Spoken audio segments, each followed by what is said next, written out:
बहिणीच्या हातात राखी, डोळ्यात अश्रू आणि समोर बिबट्याच्या हल्ल्यात मृत्युमुखी पडलेला 3 वर्षाचा भाऊ. रक्षाबंधनाच्या पूर्वसंध्येला हृदय पिळवटून टाकणारी एक घटना घडली.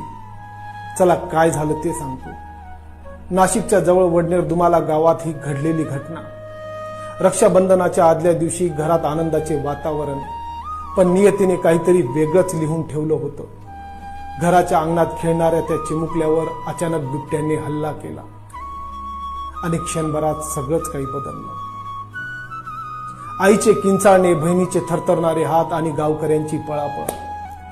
पण दुर्दैव इतकं वेगवान होतं की तिच्या लहानशा भावाचा जीव त्या बिबट्याच्या पंजात गेला. अंत्यसंस्काराच्या अगोदर अश्रूंनी भिजलेली राखी त्या भावाच्या मनगटावर बांधली खरी, पण होठांवर हसूऐवजी मनात दुःखाचा डोंगर होता. रिकाम्या घरात घुमणारी शांतता होती.